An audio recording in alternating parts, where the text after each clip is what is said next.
느헤미야 8장 1에서 18절 말씀입니다. 8장. 이스라엘 자손이 자기들의 성읍에 거주하였더니 일곱째 달에 이르러 모든 백성이 일제히 수문 앞 광장에 모여 학사 에스라에게 여호와께서 이스라엘에게 명령하신 모세의 율법책을 가져오기를 청하매, 일곱째 달 초하루에 제사장 에스라가 율법책을 가지고 회중 앞 곧 남자나 여자나 알아들을 만한 모든 사람 앞에 이르러 수문 앞 광장에서 새벽부터 정오까지 남자나 여자나 알아들을 만한 모든 사람 앞에서 읽으매, 뭇 백성이 그 율법책에 귀를 기울였는데, 그때에 학사 에스라가 특별히 지은 나무 강단에 서고 그의 곁 오른쪽에 선 자는 맏디다와 스마와 아나야와 우리야와 힐기야와 마아세야요, 그의 왼쪽에 선 자는 부다야와 미사엘과 말기야와 하숨과 하스바다나와 스가랴와 무슬람이라. 에스라가 모든 백성 위에 서서 그들 목전에 책을 펴니 책을 펼 때에 모든 백성이 일어서니라. 에스라가 위대하신 하나님 여호와를 송축하매 모든 백성이 손을 들고 아멘 아멘 하고 응답하고 몸을 굽혀 얼굴을 땅에 대고 여호와께 경배하니라. 예수아와 바니와 세레비아와 야민과 악굽과 사부대와 호디야와 마아세야와 그리다와 아사랴와 요사밧과 하난과 블라야와 레위 사람들은 백성이 제자리에 서 있는 동안 그들에게 율법을 깨닫게 하였는데, 하나님의 율법책을 낭독하고 그 뜻을 해석하여 백성에게 그 낭독하는 것을 다 깨닫게 하니 백성이 율법의 말씀을 듣고 다 우는지라. 총독 느헤미야와 제사장 겸 학사 에스라와 백성을 가르치는 레위 사람들이 모든 백성에게 이르기를, 오늘은 너희 하나님 여호와의 성일이니 슬퍼하지 말며 울지 말라 하고. 사랑하는 형제 여러분, 9월 9일 토요일 저녁 묵상에 오신 것을 환영합니다. 7장까지는 느헤미야에 의한 3차 포로 귀환과 예루살렘 성벽 재건의 과정을 보았습니다. 예루살렘 성벽 재건은 정치적 행정적 측면에서 이스라엘 회복의 가시적인 증거입니다. 비록 바사 제국의 속국이긴 하지만 포로였던 신세에서 이제는 어느 정도 자치권을 가진 국가로 회복이 된 것입니다. 이것이 제2의 출애굽이라고 할 만하고요. 그러니 이제 언약식과 율법 교육이 필요한 단계입니다. 이제부터는 외적 회복만 아니라 진정 내면적 신앙적인 회복을 함으로써 명실상부하게 선민 공동체로서 일어서는 것이 필요합니다. 그래서 8장부터는 이스라엘의 신앙의 본질을 회복하는 개혁을 보여주고 있습니다. 1절, 이스라엘 자손이 자기들의 성읍에 거주하였더니 일곱째 달에 이르러 모든 백성이 일제히 수문 앞 광장에 모여 학사 에스라에게 여호와께서 이스라엘에게 명령하신 모세의 율법책을 가져오기를 청하매, 성벽을 완공한 후에 그에 만족하지 않고 유대사회 내부의 영적 부흥을 도모하기로 결심한 느헤미야입니다. 그 첫 단계로서 유대 백성들에게 율법책의 내용을 낭독함으로써 그들의 마음을 하나님께로 향하게 하려는 것입니다. 어쩌면 느헤미야는 귀족들과 제사장조차 이방 결혼을 하고 변질되고 있는 세태에 긴장했을 것이고요. 그것이 본질적 개혁을 주도하는 동기가 되었을 것 같습니다. 일곱째 달에 이르러 모든 백성이 일제히 수문 앞 광장에 모였어요. 일반적으로 본서에는 민간역으로 기록을 하는데요. 여기서는 종교력 7월, 일곱째 달 7월을 말하고 있습니다. 종교력 7월은 민간역 1월이고 태양력으로는 9, 10월에 해당이 되는데, 종교력 7월은 신년절, 민간역으로 1월이니까 신년절, 즉 나팔절과 초막절, 나팔절, 신년절, 나팔절이에요. 예, 나팔절과 그리고 또 초막절도 있으므로 아주 중요한 달이고요. 특히 본장에서 모든 백성이 수문 앞 광장에 모인 이유가 바로 종교 집회였기 때문에 종교력으로 일곱째 달이라고 쓴 것입니다. 수문 앞 광장은 성전의 동문과 성벽의 수문 사이에 위치한 넓은 광장입니다. 당시 재건된 성전이 솔로몬 성전만큼 규모가 되지를 못했기 때문에 많은 무리가 모일 때는 이곳을 사용한 것입니다. 학사 에스라에게 여호와께서 이스라엘에게 명령하신 모세의 율법책을 가져오기를 청하매, 모세의 율법책, 모세 오경이겠죠. 본서에서 그동안 언급되지 않던 에스라가 갑자기 등장했네요. 에스라가 예루살렘 성벽 재건에는 왜 관여하지 않았는지 궁금해지는 순간인데요. 이것은 아마도 느헤미야가 아닥사스다 왕의 소원을 받아 예루살렘을 떠나 있었던 기간이 존재하는 것처럼 마찬가지로 에스라 역시 아닥사스다 왕의 총애를 받는 학자로서 그런 부득이한 사유로 예루살렘을 떠나 있었던 것으로 보입니다. 아무튼 지금은 다시 나타났고요. 개혁에 앞장서고 있습니다. 그리고 대중의 열의도 뜨겁습니다. 학사 에스라에게 여호와께서 이스라엘에게 명령하신 모세율법 책을 가져오기를 청한 주체가 다름 아닌 모든 백성인 것입니다. 이렇게 모든 백성이 율법의 교훈을 받고자 열망하는 것은 그들이 영적인 간절함이 있었고요. 성벽 재건으로 소망이 회복되고 그런 상태잖아요. 그래서 마음이 일어나고 있는 거예요. 마침 일곱째 달 초하루 절기 즉 나팔절 신년절이었으므로 자기를 새롭게 하고자 하는 열망이 컸던 것입니다. 2절 일곱째 달 초하루에 제사장 에스라가 율법책을 가지고 회중 앞 곧 남자나 여자나 알아들을 만한 모든 사람 앞에 이르러 율법 교육의 대상은 남자나 여자나 알아들을 만한 모든 사람이라는 사실입니다. 말을 못 알아듣는 아기를 제외한 모든 사람입니다. 3절 수문 앞 광장에서 새벽부터 정오까지 남자나 여자나 알아들을 만한 모든 사람 앞에서 읽음에 뭇사람이 뭇백성이 그 율법책에 귀를 기울였는데 남자나 여자나 알아들을 만한 모든 사람이 다시 강조되죠. 이것을 우리가 새겨둘 부분입니다. 말귀를 알아듣기 시작하면 성경을 가르쳐야 하고 평생 배워야 할 것이 성경입니다.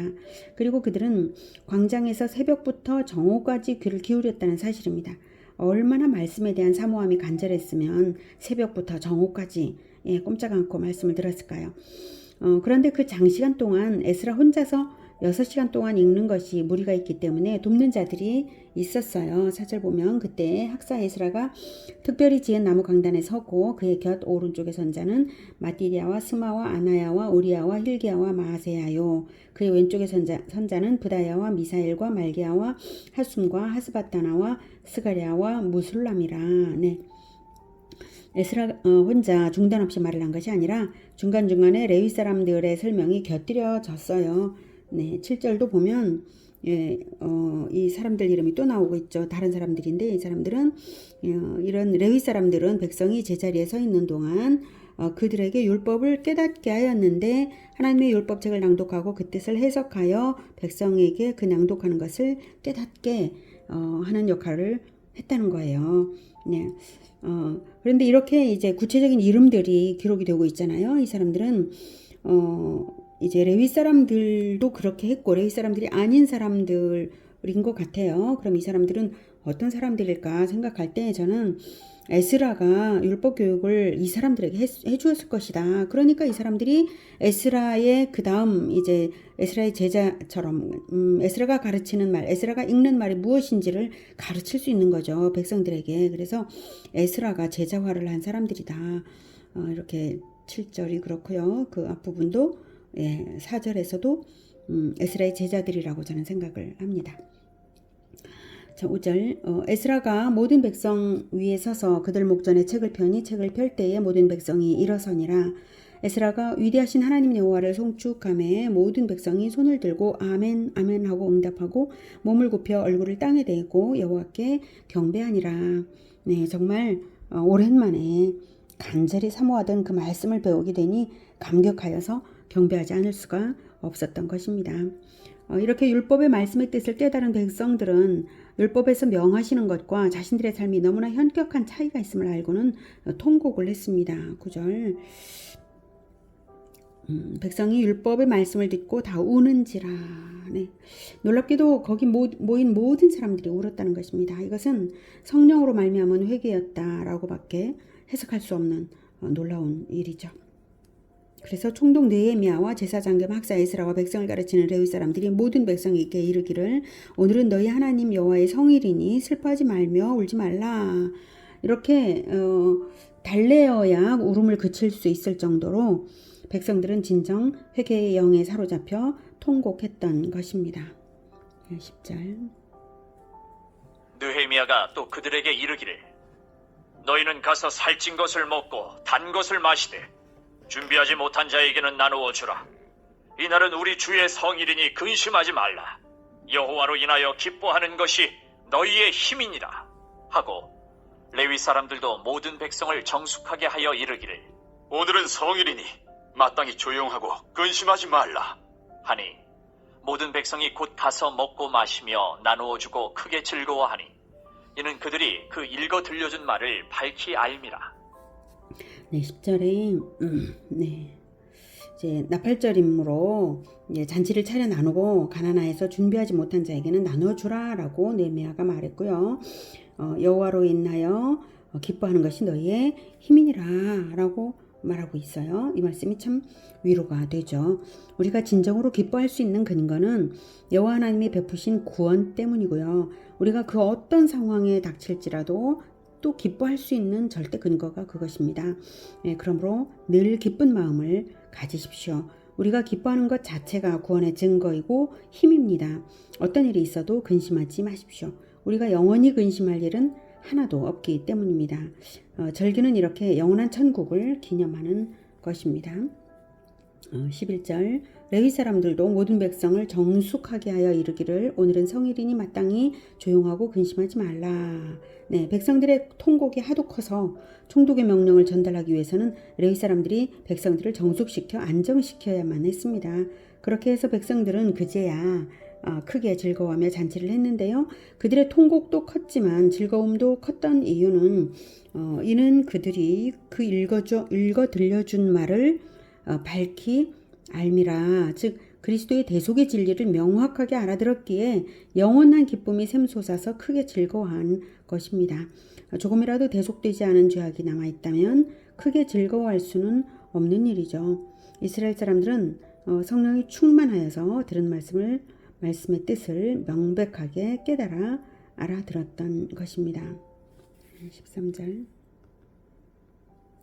그 이튿날 뭇 백성의 족장들과 제사장들과 레위 사람들이 율법의 말씀을 밝히 알고자 하여 학사 에스라에게 모여서 율법에 기록된 바를 본즉 여호와께서 모세를 통하여 명령하시기를 이스라엘 자손은 일곱째 달 절기에 초막에서 거할지니라 하였고 또 일러스되 모든 성읍과 예루살렘에 공포하여 이르기를 너희는 산에 가서 감람나무 가지와 들감람나무 가지와 화석류나무 가지와 종려나무 가지와 기타 무성한 나무 가지를 가져다가 기록한 바를 따라 초막을 지으라 하라 한지라. 네, 부흥의 열기가 계속되어서 이튿날에도 백성의 지도자들을 중심으로 율법의 말씀을 밝히 알고자 하여 학사 에스라에게 모였습니다. 백성을 가르쳐야 할 위치이다 보니 더 잘 배워서 가르치고자 하는 그런 마음으로 남은 것이죠. 모여서 더 배우다 보니 초막절을 지켜야 한다는 것도 알게 되었습니다. 초막절은 이스라엘의 모든 남자들이 여호와 앞에 서야 하는 새 절기 중 하나입니다. 6월절, 오순절과 더불어 가장 큰 절기입니다. 초막절은 유대민족이 광야에서 지냈던 그 장막 생활을 기억하면서 초막에서 일주일간 지내는 것인데요. 초막을 짓는 재료들은 에덴을 생각나게 하는 꽃나무들입니다. 천국을 상징하는 초막이죠. 언약 백성은 이 땅의 초라한 장막에서 살지만 천국 백성이라는 뜻이고요. 또한 이 절기는 열국이 그리스도를 믿게 될 것을 예언하는 절기이기도 합니다. 스가랴 14장 16에서 19절에 이렇게 말하고 있습니다. 예루살렘을 치러 왔던 이방 나라들 중에 남은 자가 해마다 올라와서 그 왕 만군의 여호와께 경배하며 초막절을 지킬 것이라. 땅에 있는 족속들 중에 그 왕 만군의 여호와께 경배하러 예루살렘에 올라오지 아니하는 자는 비를 내리게 하실 것인즉 만일 애굽 족속에 올라오지 아니할 때는 비 내림이 있지 아니하리니 여호와께서 초막절을 지키러 올라오지 아니하는 이방 나라들의 사람을 치시는 재앙을 그에게 내리실 것이라. 애굽 사람이나 이방 나라 사람이나 초막절을 지키러 올라오지 아니하는 자가 받을 벌이 그러하니라. 이렇게 예언되었거든요. 그런데 이 절기가 잘 지켜지지 않고 있었을 뿐만 아니라 알지도 못했으니 얼마나 두려운 일이에요. 그래서 바로 초막절을 지키기 위한 실행에 옮겼습니다. 16절부터. 백성이 이에 나가서 나뭇가지를 가져다가 혹은 지붕 위에 혹은 뜰 안에 혹은 하나님의 전뜰에 혹은 숨은 광장에 혹은 에브라임 문 광장에 초막을 짓되 사로잡혔다가 돌아온 회중이 다 초막을 짓고 그 안에서 거하니 눈의 아들 여호수아 때로부터 그날까지 이스라엘 자손이 이같이 행한 일이 없었으므로 이에 크게 기뻐하며 에스라는 첫날부터 끝날까지 날마다 하나님의 율법책을 낭독하고 무리가 이래 동안 절기를 지키고 여덟째 날에 규례를 따라 성회를 열었느니라. 네, 눈의 아들 여호수아 때로부터 그날까지 이스라엘 자손이 같이 행한 일이 없었다는 것은 유월절을 지켜서 칭찬받은 사례는 요시아 때 있었고요. 또 초막절은 이때가 특별하긴 하지만 이때만 있는 건 사실은 아니에요. 솔로몬 때도 초막절을 드렸던 것이 확실하고요. 포로 귀환 첫 해에도 초막절을 지켰던 것이 있습니다. 초막절을 그래서 전혀 그동안 안 지켰다는 뜻이 아니라 이토록 진정성 있는 기쁨으로 축제를 벌인 적은 없었다, 이런 뜻으로 말하고 있는 거고요. 이렇게 이제 초막을 정말로 지어서 모든 사람들이 막 지어가지고 이렇게 초막에 기거하는 이런 오리지널 초막절을 했던 적이 이번이 처음이다, 이런 뜻이죠. 18절, 에스라는 첫날부터 끝날까지 날마다 하나님의 율법책을 낭독하고, 네, 초막절은 이렇게 초막을 만들어서 캠프를 하면서 성경을 공부한다는 것이 아주 매력적인 절기입니다. 지난 여름 성경학교에서 이제 작은 텐트를 성경 공부방으로 했더니 공부에 집중력이 좋아진 것을 본 적이 있어요. 초막절처럼 성경 캠프를 해마다 해보는 것도 좋을 것 같습니다. 다음, 이래 동안 절기를 지키고 여덟째 날에 규례를 따라 성회를 열었느니라. 네, 초막절의 절기는 7일이지만 엄밀히 말하면 8일간이죠. 7일간은 완전 수 7을 사용해서 처음부터 끝까지의 전체 기간을 상징하고요. 8일째의 성회는 영원한 천국의 시작점임을 알리는 것입니다. 네, 오늘은 성벽 건축을 해서 내적 개혁을 위하여 율법 교육을 시작했더니 하나님께서 백성들에게 역사하셔서 회개운동이 일어나고 초막절의 부흥이 있었습니다. 하나님의 말씀은 우리를 새롭게 하는 힘이 있습니다. 공동체 건설에 있어서 가장 중요한 것은 외적이고 형식적인 틀도 물론 중요하지만 내적인 연대와 말씀으로 하나 되고 새로워지는 것입니다. 하나님의 말씀은 우리를 새롭게 하시고 하나 되게 하시고 기쁨을 회복시키시고 소망을 줍니다. 하나님의 말씀으로 진정 새로워지는 공동체가 되기를 기원합니다. 기도하겠습니다.